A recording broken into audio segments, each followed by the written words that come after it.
La Ville de Varennes est fière de vous présenter cette capsule vidéo à caractère historique élaborée pour notre 350e anniversaire. Durant l'automne 2020, une équipe d'archéologues mandatée par la Ville de Varennes s'est rendue sur le site du moulin Brodeur pour y effectuer des fouilles. L'équipe a pu y trouver les vestiges d'un moulin à vent ainsi que les fondations d'une maison de pierre telles qu'ils avaient anticipé. Dans son essai sur l'histoire et la généalogie de la famille Brodeur en Amérique, Clément Brodeur indique qu'une maison aurait été construite vers 1700 par Jean-Baptiste Brodeur, soit peu de temps après la prise de possession de sa concession en 1699. Les archéologues ont donc entrepris de révéler les secrets de cette maison grâce aux artefacts enfouis dans le sol et ainsi déterminer s'il s'agit bel et bien de la maison de l'ancêtre Jean-Baptiste Brodeur.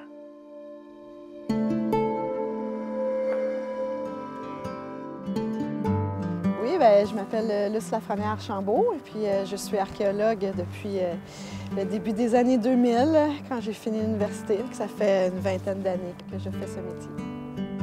On est ici à une époque assez reculée que le noyau villageois de Varennes n'est pas encore créé au début des années 1700. On a vraiment toute une culture matérielle très homogène de cette époque-là. On sait que c'est une habitation domestique où il y avait une famille qui vivait là parce qu'on retrouve vraiment plein de petits objets, là, des restants de table, de la vaisselle, des cuillères, des aiguilles, des dés à coudre. On a sorti un petit bout de collier en perles avec un petit fil de cuivre. Ici, on a une pierre à fusil. On en a retrouvé 3 en tout jusqu'à maintenant sur le site.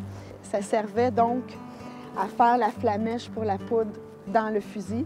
Et puis, la particularité, c'est que c'est en silex. Donc, c'est un matériau qui est européen, qu'on ne retrouve pas à l'état naturel ici. C'est une matière qui est une ressource qu'on ne peut pas acheter au magasin général, là, juste à côté. Donc, on l'utilise au maximum. Et quand elle devient trop usée, on l'enlève du fusil, mais on la conserve quand même pour d'autres utilités. On est à une époque où on doit être autosuffisant et puis on ne peut pas aller s'acheter ce qu'on veut au dépanneur. D'avoir sous la main, en fait, l'occasion de pouvoir documenter, expertiser puis de livrer tout ce que ces sites-là ont à faire parler, ça reste une chance inouïe là, parce que des emplacements comme ça au Québec, il en reste vraiment plus beaucoup. Puis de pouvoir trouver les vestiges d'un moulin à vent, toujours en place, tout intègre. Ouais, c'est vraiment super excitant, puis ça vient certainement enrichir toute l'histoire de la région pour Varennes. On ne pensait pas avoir une maison si près de la division de l'eau.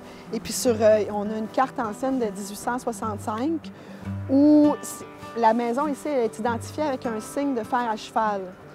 Ce qui, à l'époque, ça voulait dire qu'il y avait soit le maréchal Ferrand ou le forgeron qui habitait là. C'est sûr qu'avec la richesse des découvertes qu'on a faites, puis en fait, tous nos travaux viennent confirmer le potentiel de recherche qui reste encore ici, là.